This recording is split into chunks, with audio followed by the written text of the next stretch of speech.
నమస్కారం అండి. నేను మీ ముచ్చిక రంజిత్ కుమార్ ద్వారా ఈరోజు ఈ వీడియోని సమాచార హక్కు చట్టం కోసం తీస్తున్నానండి.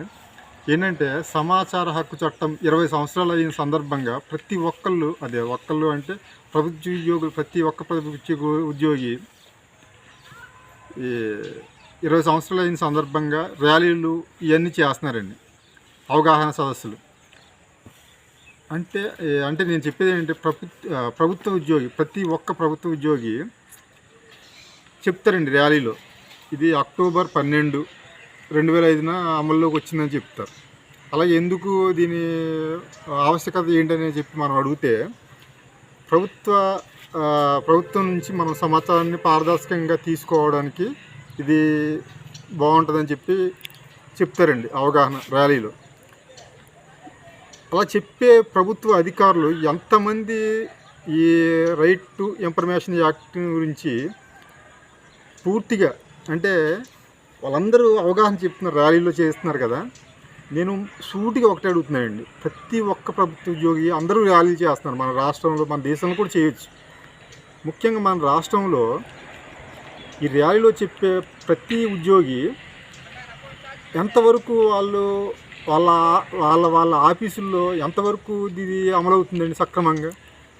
ఇప్పుడు ఇది ఏ విధంగా అసలు అంటే అమలవుతుందండి కొన్ని చోట్ల, అంటే మొత్తానికి అమలవట్లేదని నేను చెప్పట్లే.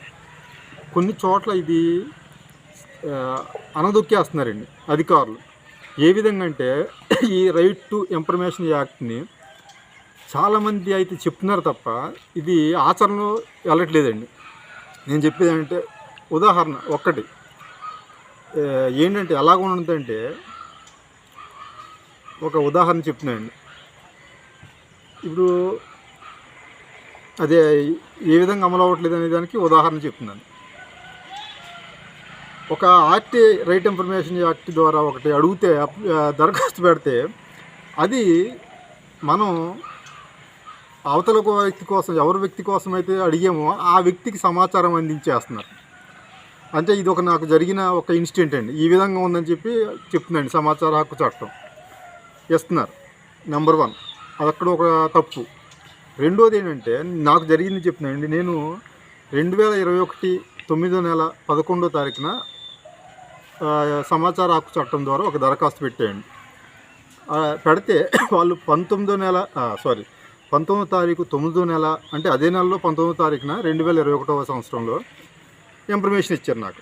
ఏమనంటే, ఇది వ్యక్తిగతమైనది కాబట్టి వాళ్ళు సమాచారం ఇవ్వడానికి మీకు అభ్యంతరం తెలియజేస్తున్నారని ఇచ్చారు.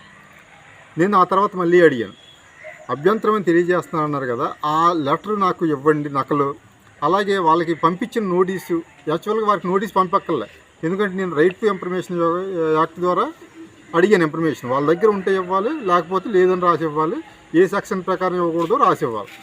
అలా కాకుండా మేము ఎవరి కోసమైతే అడిగామో ఆ వ్యక్తికి చెప్పారు. మేము వాళ్ళకి ఫిర్యాదు చేయలేదు కదండి, ఫిర్యాదు చేస్తే వాళ్ళకి చెప్పొచ్చు, మేము ఫిర్యాదు చేయలే. కొన్ని వాళ్ళకి తెలియజేశారు, వాళ్ళకి నోటీస్ పంపించారు. అసలు రైట్ టు ఇన్ఫర్మేషన్ యాక్ట్ ద్వారా మేము వాళ్ళ సమాచారం అడిగితే ఇంకా నోటీస్ పంపించడం ఏంటంటే వాళ్ళకు అయిపోయింది. కొన్ని 9వ నెల 11వ తారీఖు 2021 అడిగితే 19వ తారీఖు 9వ నెలనే ఇచ్చారని చెప్పాను కదండి ఇన్ఫర్మేషన్. ఇచ్చిన దాంట్లో అది వ్యక్తిగతం కాబట్టి వాళ్ళు మీకు సమాచారం ఇవ్వడానికి అభ్యంతరం తెలియజేస్తున్నా అన్నారు. సో నేను మళ్ళీ అడిగాను, ఏమైనా దరఖాస్తు పెట్టాను, వాళ్ళు అభ్యంతరం అని తెలియజేసా అన్నారు కదా. అదిను తర్వాత మీరు వాళ్ళకి పంపించిన నోటీస్ నకలు ఇవ్వమని అడిగాను. అక్కడ చూడండి, పొరపాటు ఏంటంటే, వాళ్ళకి యాక్చువల్గా 12వ నెల 22వ తారీఖున 2021 సంవత్సరంలో నోటీస్ పంపించారట. పంపిస్తే వాళ్ళు 24వ తారీఖు 9వ నెల 2021వ తారీఖున ఆఫీస్కి వచ్చి నాకు అభ్యంతరం అని రాసిచ్చారట. వాళ్ళు రాసిచ్చిన నకలు కూడా నాకు పంపించారు. అంటే ఇక్కడ చూడండి, 9వ తారీఖున మేము అడిగితే 19వ తారీఖున ఇన్ఫర్మేషన్ ఇచ్చారు వాళ్ళకి అభ్యంతరం అని. ఎప్పుడండి? 11వ నెలలో. కానీ 12వ నెల 2021 12వ నెల 22న వాళ్ళకి నోటీస్ ఇస్తే 24వ తారీఖున వచ్చి ఇచ్చేయారంట. అంటే 4 రోజుల తర్వాత వాళ్ళు అభ్యంతరం అని రాసిస్తే నాకు 4 రోజుల ముందే చెప్పారు వాళ్ళ అభ్యంతరం అని. అంటే ఈ విధంగా ఉందని ఆర్టీఐ నేను చెప్తున్నానండి. కొన్ని చోట్ల నెంబర్ వన్గా పనిచేస్తున్నారండి అధికారులు. మొన్న ఈ మధ్యన అది నా వ్యక్తిగతం కాదండి, వేరే వాళ్ళది కరెంట్ బిల్లు ఎక్కువ వస్తుంది అని చెప్పి గ్రీవెన్స్లో ఒకటి ఫిర్యాదు చేస్తే ఇలా పోలవరం ఏఈ గారు ఎలక్ట్రికల్ ఆయన పెట్టిన 3-4 డేస్కి ఫోన్ చేసి నేను లేను అందుబాటులో అన్నా కానీ వాళ్ళు ఎవరైతే బాధితులు ఉన్నారో వాళ్ళ దగ్గరికి వెళ్ళి ప్రాబ్లం రెక్టిఫై చేసి వెళ్ళిపోయారండి. నేను అడిగాను, ఇలాగ ప్రతి ఒక్క అధికారం ఉంటే ఇంకా ప్రాబ్లమ్స్ ఉండవండి అని చెప్పంటే, లేదండి మేము మా డ్యూటీ మేము చేయాలి కదా అన్నారు. అంటే దీన్ని అమలు పరిచే వాళ్ళు ఉన్నారు, తర్వాత దీన్ని తొంగలు తొక్కే వాళ్ళు కూడా ఉన్నారండి అధికారులు.